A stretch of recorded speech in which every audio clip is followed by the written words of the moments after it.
welcome everybody. Let's talk real estate.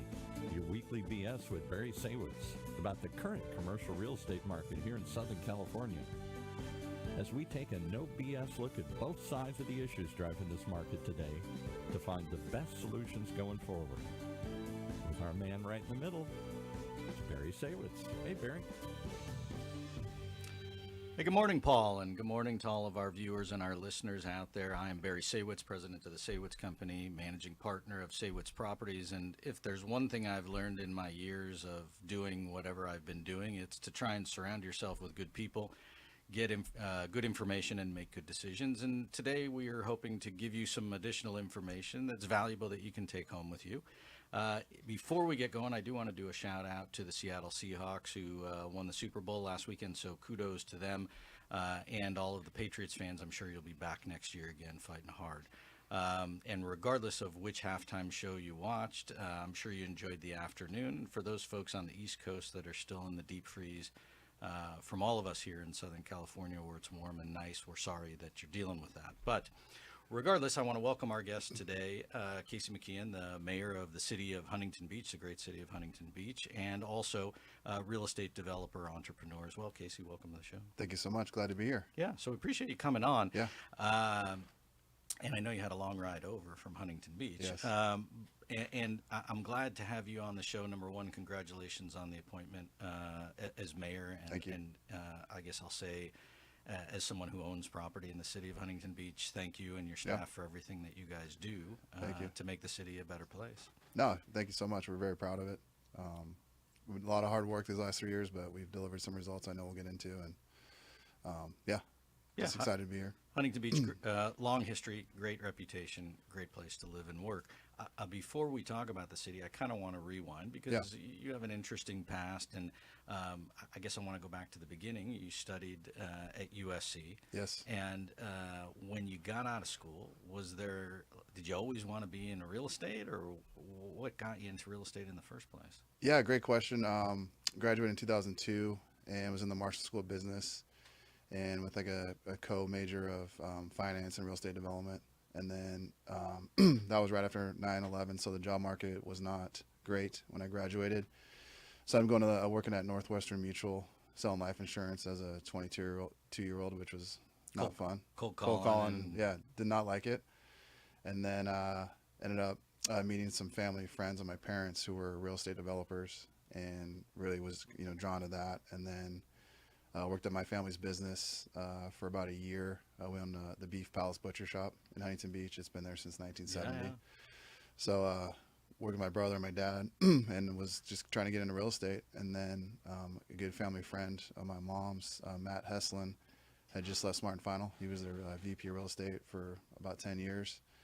And then in 2003, went to the dark side of development. And then I started hitting him up for a job in about 2005, and then started working with him in 2006. And here we are, still working together. One of his business partners, there's three of us. And it's been a great ride. So I've been in, I'd say, commercial real estate since about end of 2006. So, and then you saw the run up, and Yep. then you saw the recession and survived it, and then run up again, and then COVID and all kinds of fun stuff. And so on the real estate side of things, the forte of what you guys really specialize in is the retail sector.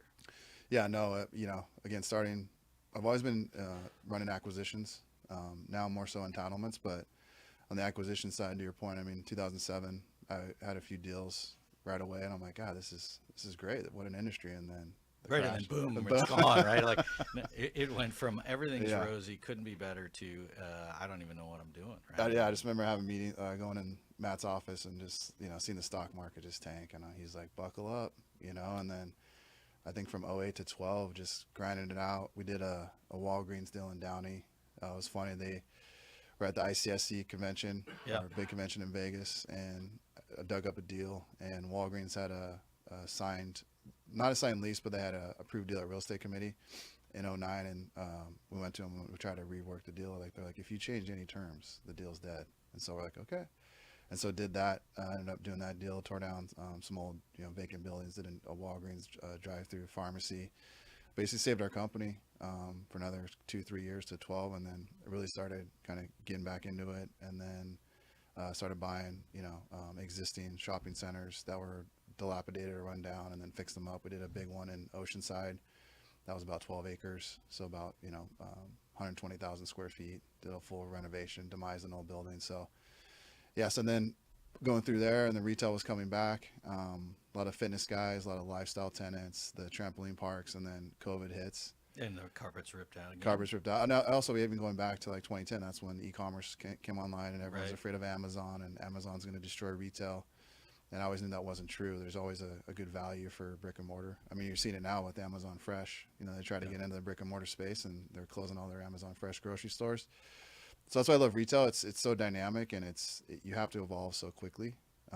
It's a very exciting asset class in commercial real estate. It's not for the faint of heart.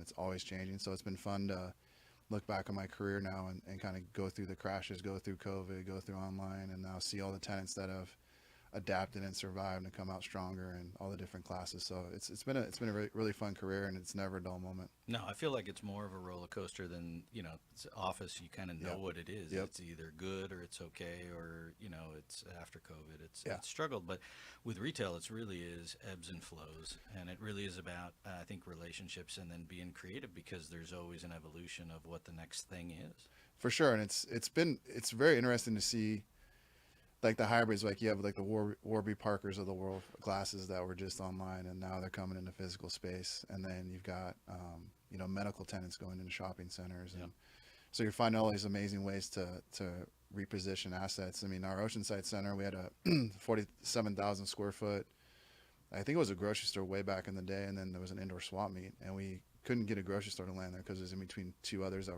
were competing too hard. So we ended up putting in a UEI trade school college. And so that was interesting. We actually put a college in there, welding, HVAC repair, automotive repair, kind of the future, I think, of education, getting back to the trade. So it's fun just seeing all these different uses now occupying physical retail space, and then how it drives foot traffic. And so it's, like I said, you have to adapt, you have to be quick on your feet, creative. And then it's, to your point, like life, it's all about relationships and knowing those tenants and seeing who's doing deals and all that stuff. So it's fun.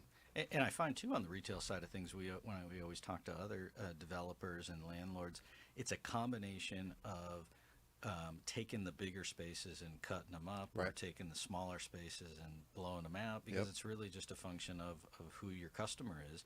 And if you find the right tenant that you really want to make the deal on, then you have to figure out how to make the space itself work. For sure. And you have to, as you become a developer, then understand the depth of the building and the frontage, right? You don't want like a bowling alley. We had one up in Oregon in Tigard. Same thing, old Albertsons that went to, I forget the name of that. Anyways, ended up, going vacant. So we tried to backfill, and then Trader Joe's came to the table, but they're not that big. So we actually had to demise it, where we created like an alleyway kind of behind the rear of the building as more like an entry point for the adjacent tenant too. And that was a Planet Fitness. So you have to get They didn't need the frontage. They need the frontage, but they could take the depth. So you have to get creative. And when we look at assets we're going to purchase, it's, depth and frontage is a big deal. And then the tenant and the ceiling heights, there's interesting groups out there called like roof lifters, where if the ceiling's too low, they'll actually pop it up, because you have a tenant that wants the space, but the roof's too low, right? Especially gyms and things like that. So it's fascinating, all the different kind of vendors you can use to make an existing building work. As most 9 times out of 10, an existing building is going to be way cheaper than going ground up, if you can retrofit it. So I want to come back to the real estate stuff, but I want to go back to your career. So so you're in real estate, you're doing it, you're living the ebbs and flows. At what point in time did you decide, hey, maybe I want to get into politics? I mean, was there an epiphany moment, or did you trip over it, or how did it go? Yeah, great question. The short answer is never really thought about it necessarily. I mean, I would always yell at the TV, at the news. So my wife, she kind of like, gave me a little encouragement. But no, just growing up, I'm a third generation Huntington Beach resident. My parents were always big on having like local candidates for city council, come to their house and have, we call them meet and greets, campaign events. And so they always would emphasize to me how important, local offices, because those people actually, affect your life more than any national politics would. But a lot of people don't realize that.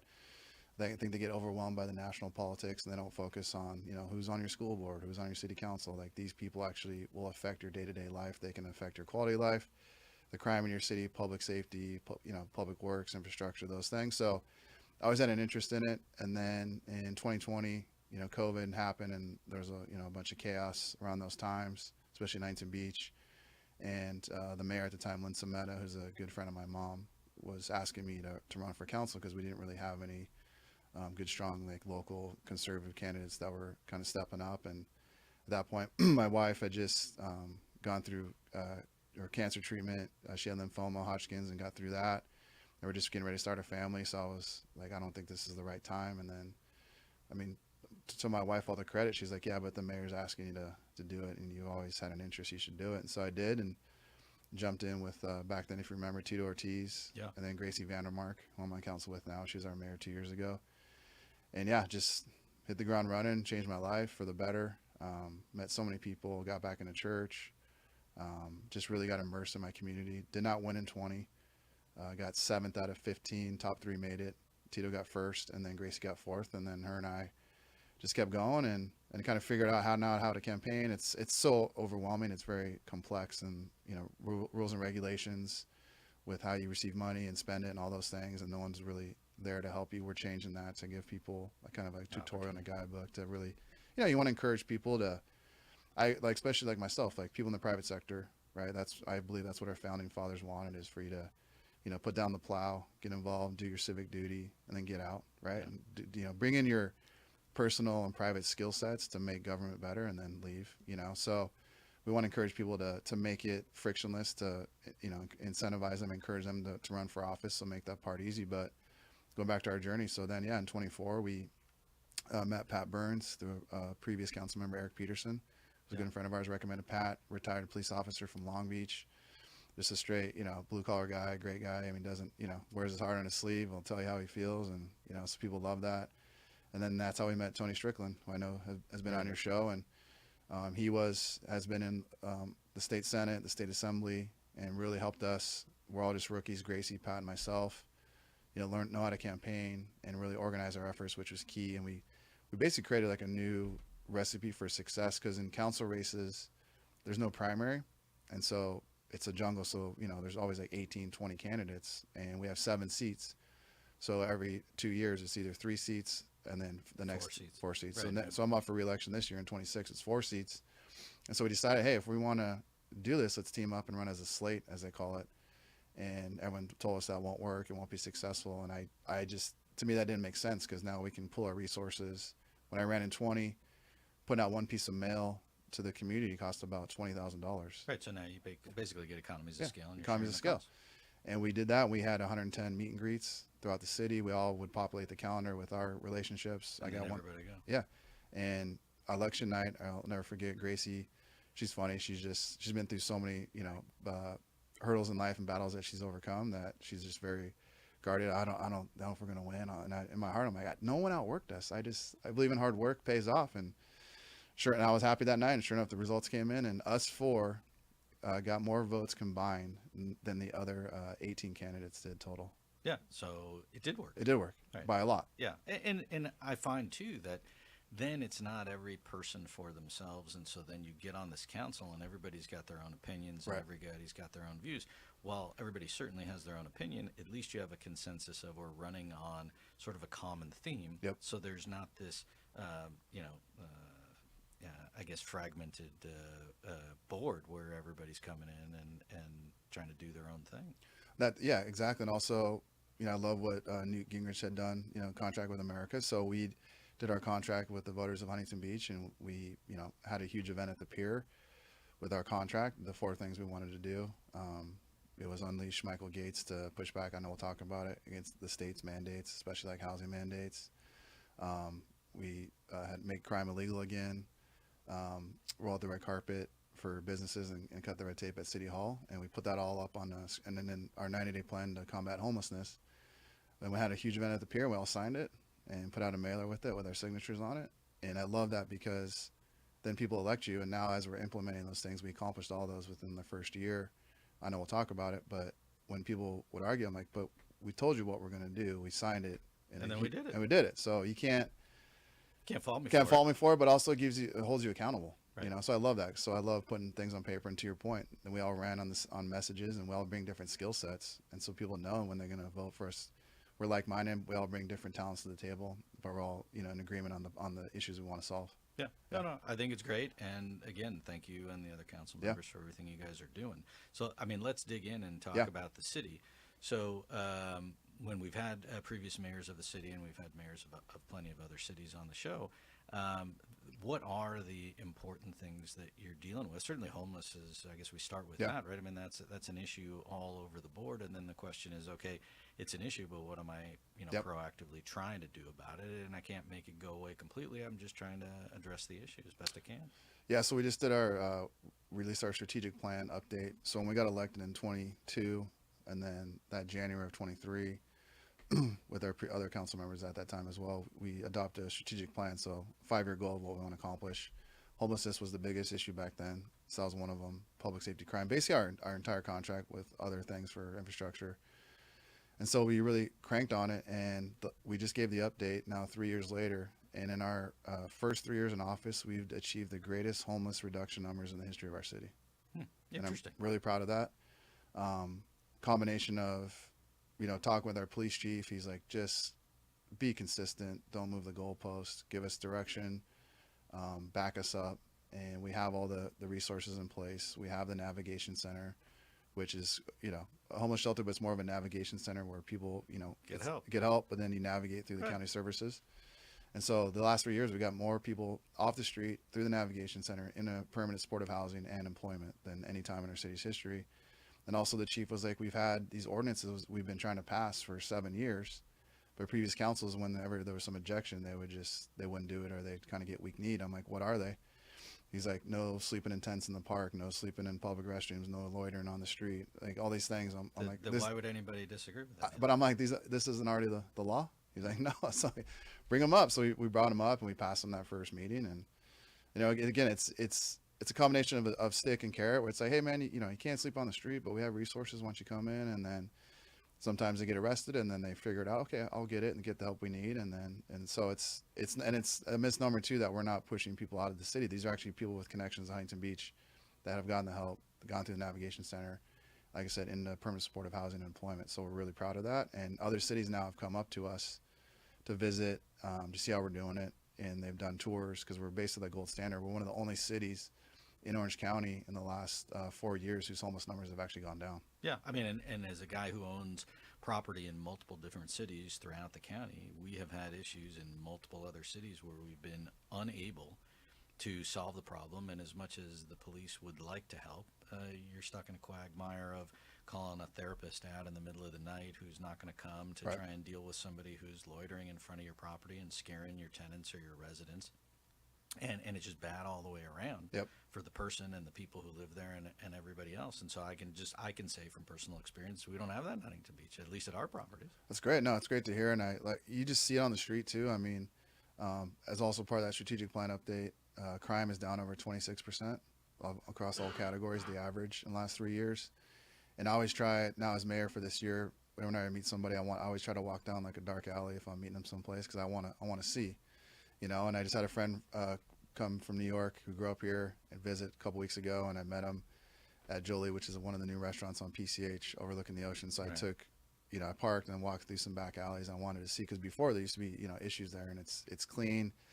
There's no one there. I mean, moms are walking with their kids at night in strollers, and and the city looks great. And I'm so proud of the results we've achieved. And like I said earlier, that's why you want to run for local office, because you can actually see the results, and that we're changing the quality of life for the better. Where, you know, even the kids in my neighborhood, it's like, you know, 9:30 at night, street lights have been on, and they're out still playing in the street because their parents feel safe that their kids can do that. And that's really the base level goal of what your government should do for you. Yeah, I agree.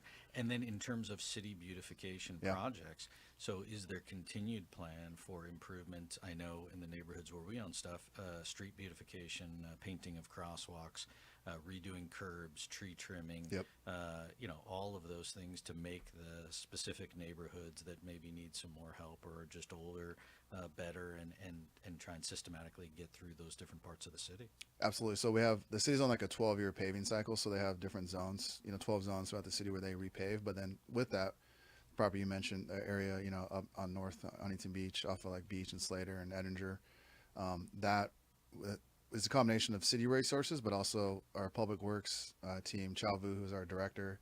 She's great at actually like obtaining grants through the state as well to help offset, the tax burden on the Huntington Beach residents.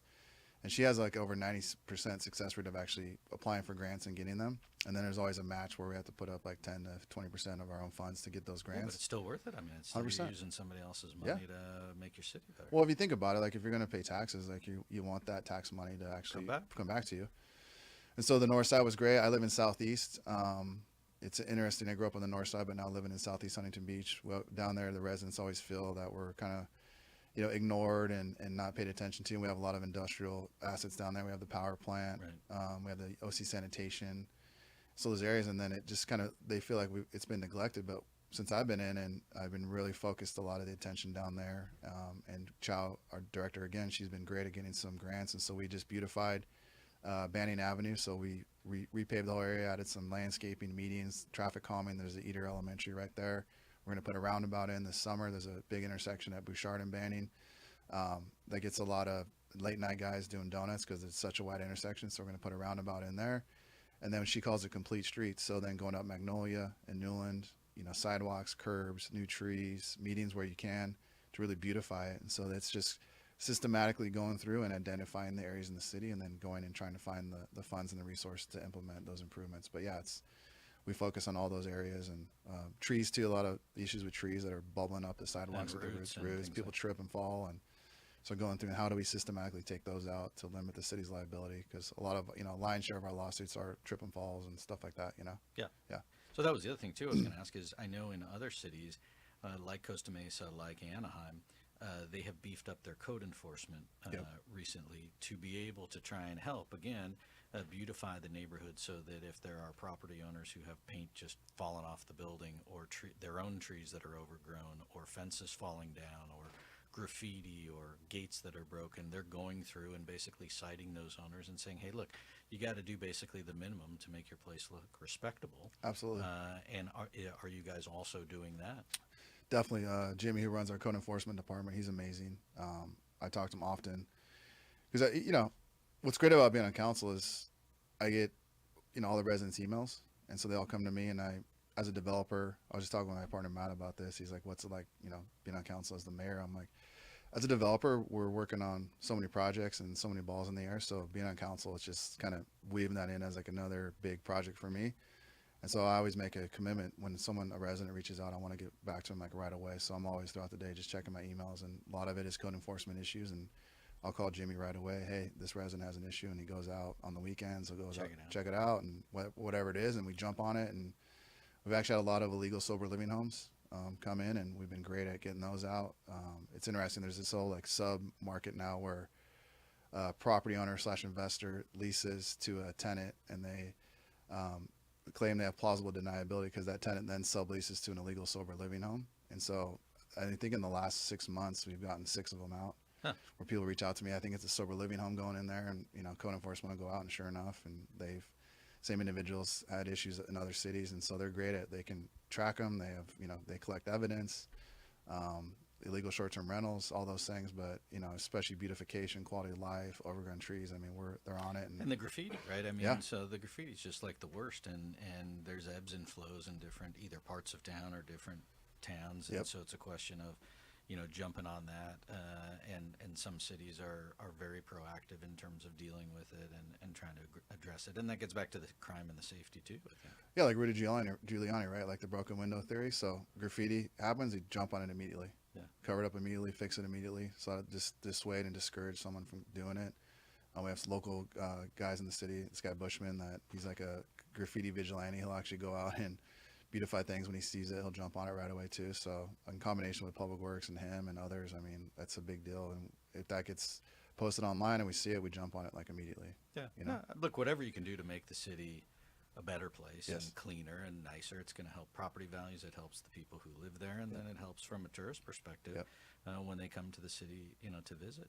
It also drives business. I mean, that same strategic plan update, our Streamline HB program. So as a developer, I've just seen how working through jurisdictions and cities throughout the country, which ones do it well and which ones don't. And I've tried to Frankenstein, grab the best qualities of each one, and then fused it into City Hall, and my council colleagues gave me a lot of runway to kind of implement this program and leaned on me with my real estate development experience. And so we created Streamline HB, and in the first year, by cutting the red tape at City Hall, we increased permits issued by 23%. And so we've been really proud about that. And that all then flows off of public safety, because if your city's not safe, it's not clean, like no one wants to come here, no one wants to invest, no one wants to open up a business. So then as you're, going through that baseline of public safety, cleanliness, then you go into the next step of how do we make the city as business friendly as possible.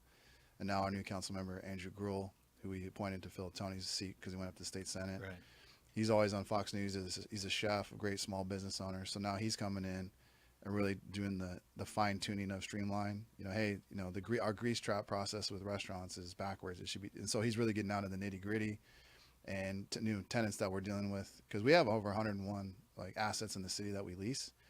And so now with new groups coming in, he's diving in and saying, no, we should structure the lease this way. And then my experience as a developer, knowing kind of high level leases, giving input. So it's been great to kind of now fuse all those things together, because that's for me, our last real piece in our fourth year is just to really supercharge like our local economy. And that's what I'm focused on. And as a small business owner, I mean, you want the city that you're in to be somewhat pro-business. And certainly there's folks out there that don't want businesses in their city. They want to keep it quiet and what have you. But I mean, that is what makes the economy churn. Right. And I've found that when we have other mayors from other cities that are not pro-business, and they make it really difficult to open a business or get a permit or do some tenant improvements to get a new business in, that it really just hurts everybody around. Yeah, it makes no sense to me. I mean, I launched, we've done 5 now. We've released 2, but we call it Minute with the Mayor.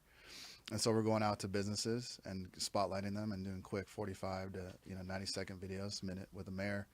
And so we did one by my house, Board Riders Cafe, and put it online and said, hey, if you would like to apply to have your business to come out and spotlight it, please click on this link. And so many businesses applied that first day that crashed the website. Really? Yeah. That's great. And then I went out to Board Riders the next week and grabbed coffee with another colleague. And I walk in, they're like, Mayor, what's up, man? Business is booming since that video came out. And the chef came out and, gave me a fist bump.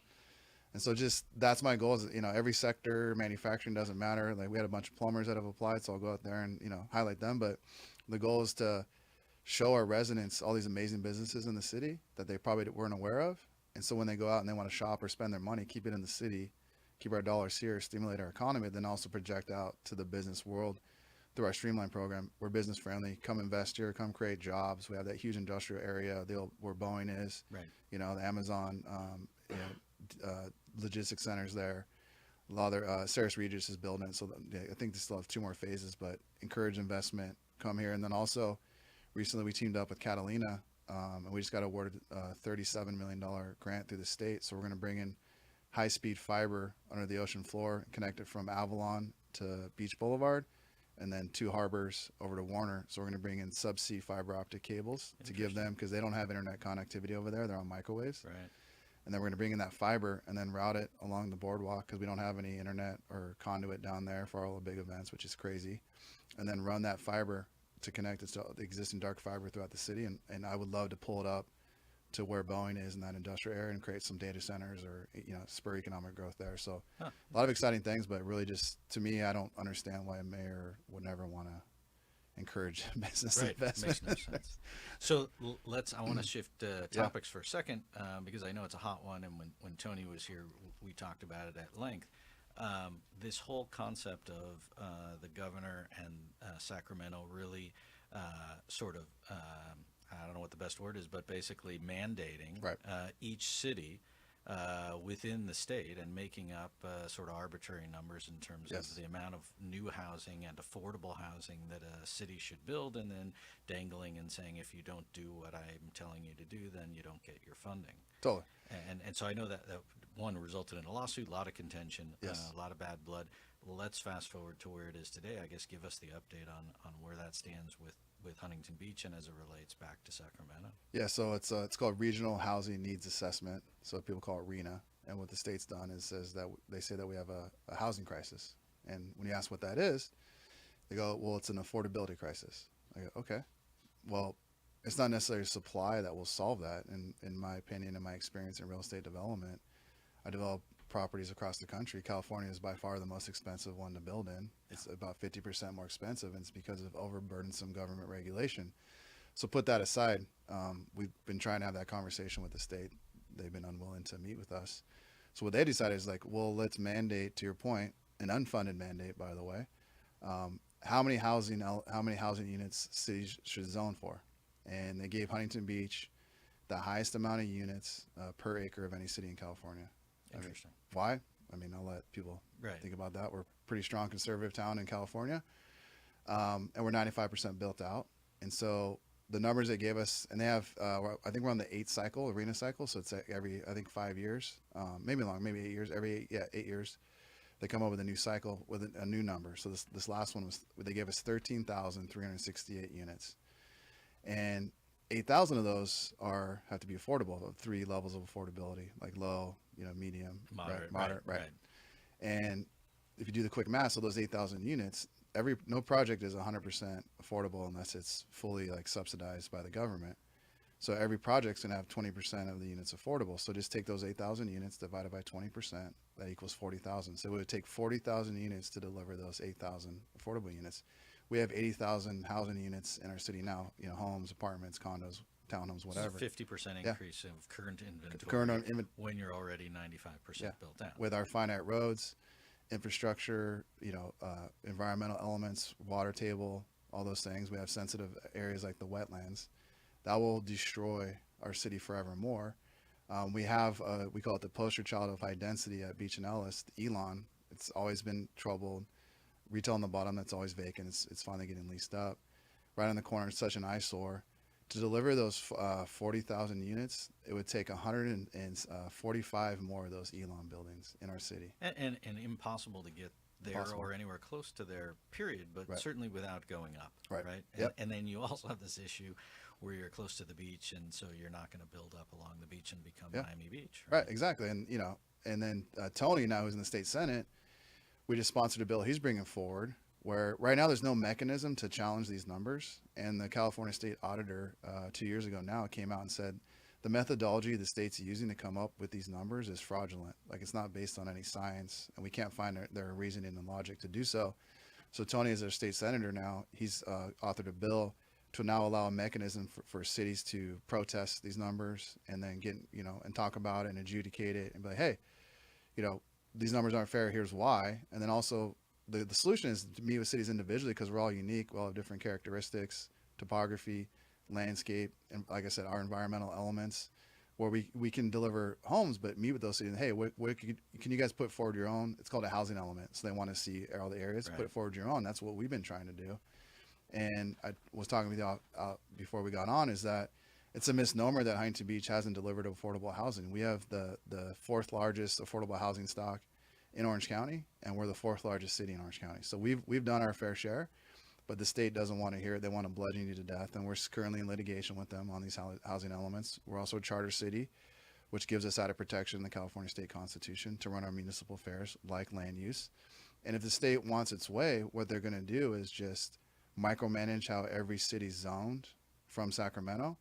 If that's the case, then why even have city council members, right? Because we live here, the residents elect us to create a general plan, which takes 5 years to develop, which lays out all your unique characteristics in your city and then zones your city properly. They want to cast aside your general plan and say, no, you must do these housing elements. And the fascinating part, which is one of our main hooks in our lawsuit, is every project in California, you have to abide by CEQA, the California Environmental Quality Act. But yeah, when it comes to these housing elements, they want you to push aside CEQA. So when they also want you to push aside parking code requirements and expedite permitting, which is great for a developer who's trying to get a project off the ground, but you're also then building just substandard and product just for the sake of building product, like they do in downtown LA and certain parts of Los Angeles, where you basically build a place with no parking. Well, Pat Burns is my colleague. Like I said, he was an officer in Long Beach. He's seen this happen in Long Beach, where when there's no parking and these high density communities come in, people are now parking 2, 3, 4 blocks away. They're walking home at night. The slow decay of the neighborhood occurs. Their cars get broken into. Maybe they get mugged on the way home.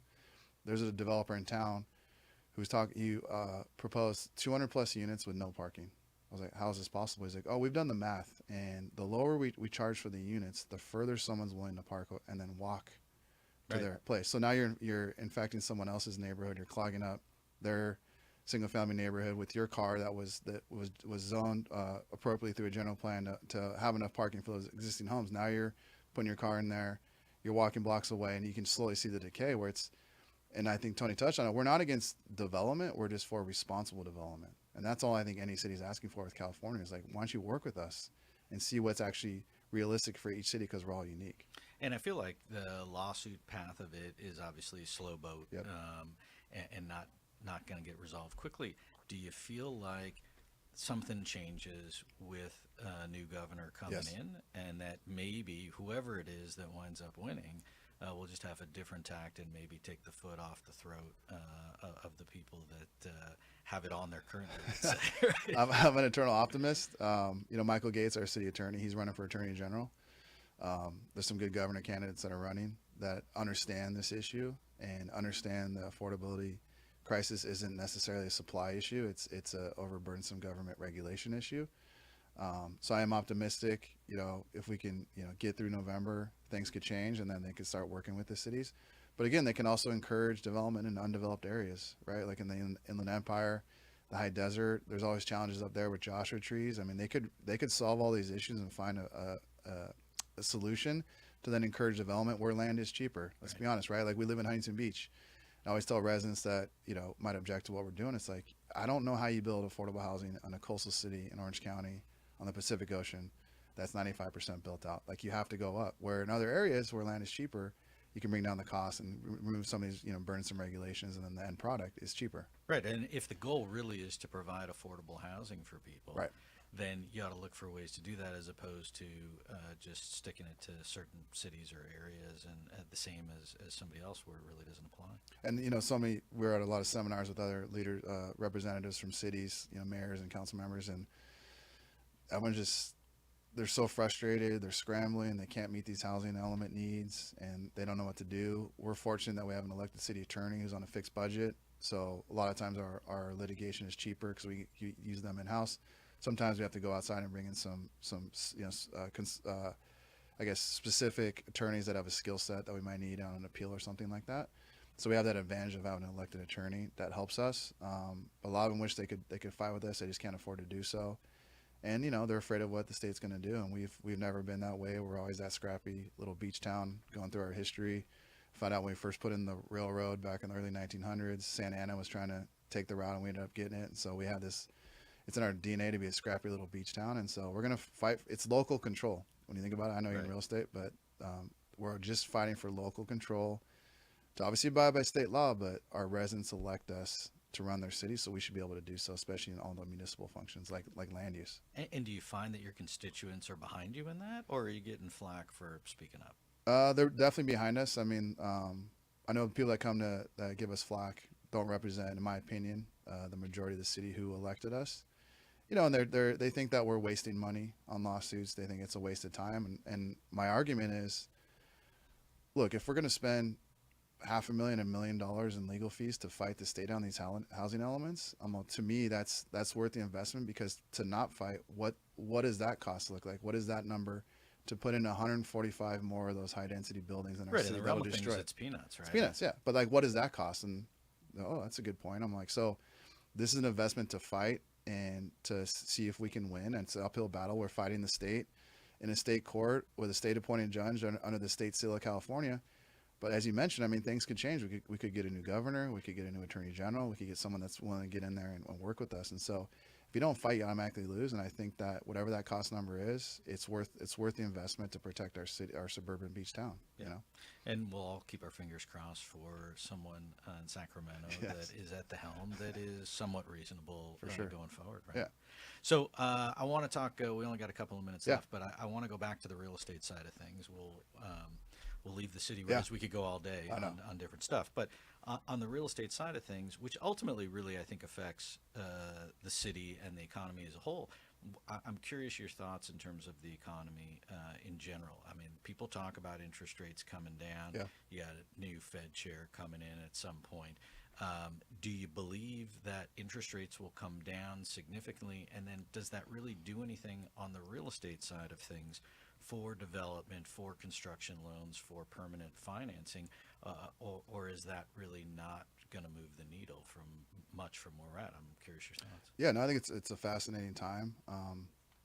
Actually, I do really appreciate and enjoy what like Trump's doing on the economy side. Like I love the tariff, strategy.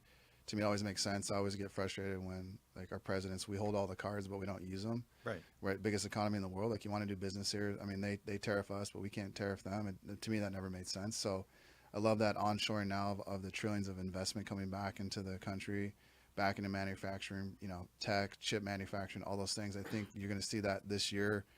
I follow pretty closely a lot of green shoots from the economy, a lot of, businesses that are actually manufacturing here, creating jobs here, producing here. I think now, the previous administration through Biden, printing more money than I think in the history of the world. So of course that's going to lead to massive inflation, which it did. And Trump's been great at like getting that back in line with Scott Bessent, the Treasury Secretary. So I just feel like now I'm optimistic this year you're going to see those effects. It's starting to matriculate, and then I believe yes, rates will come down. So it's a combination of all those economic drivers coming back to the country, and then cutting some of these, like the red tape and regulation like we've done in the city, combined with the lower interest rates, should spur economic growth. On the retail side, I've seen a lot tenants now being more aggressive. The last couple of years, deals were very tough to get done with tenants. They were very picky and choosy because they can't miss. Where now there's definitely an energy out there on the retail side with tenants that want to grow. They want to grow, and they need to grow. And so I am seeing that just from a vibe check, or just kind of the energy I'm seeing through the brokers I talk to. There's definitely an energy, and people are definitely are more active. And I think it's a combination of like all those things. And I feel like as a business owner, look, I want to grow the business. Yeah. And then if I grow the business, my employees and my staff are going to grow as it grows. And then your customers are going to grow along with you. And so it fuels the economy, right? Economy. So if the economy is doing well and businesses are growing and employers are hiring people, to me, it's just common sense. Common sense too. And you'll start seeing people, get their tax cuts from the big, beautiful bill that was passed, no tax on tips. So I'm starting to see online people getting double the refund check they did before, and that's all more disposable income, people keeping their dollars more, and they're going to go out and spend it, right? Exactly. And invest. And so I just really feel you're going to see that this year. And there's a lot of noise out there, I get it, but I just think the fundamental, having a businessman in charge, and especially Scott Bessent, that guy's like I think a total stud, totally gets it. So you're going to see all this, I just think, economic growth, and it's just going to make everyone's quality of life increase, I believe. Yeah, no, I couldn't agree more. So Paul's waving at me. We're out of time, and he's got stuff he's got to do today. And I know you and I both do too. And so I appreciate you coming on and talking about yourself and the economy and the real estate market and the city, all the above. We could go all day, but I do appreciate, again, your thoughts and input and all the hard work and the good work that you guys are doing. Thank you so much. In the city of Huntington Beach, and much continued success to you and your family and your Thank business. You. Thank you. And we'll love to have you back on next time. We're going to have Tony on in a couple of weeks, so nice. we'll get an update from Sacramento. Perfect. Yeah, it'd be great now that he's up in the machine there, the swamp. He can give you some good insight. Different perspective. Oh yeah. So good. Well, again, Casey McKeon, City of Huntington Beach, McKeon Development. Thank you for coming on the show. Again, I'm Barry Saywitz, in case you forgot or weren't listening in or paying attention. But we will be here next week talking more real estate. Thanks again to everybody here at OC Talk Radio for helping us put this on. And we'll see you again soon. Thank you.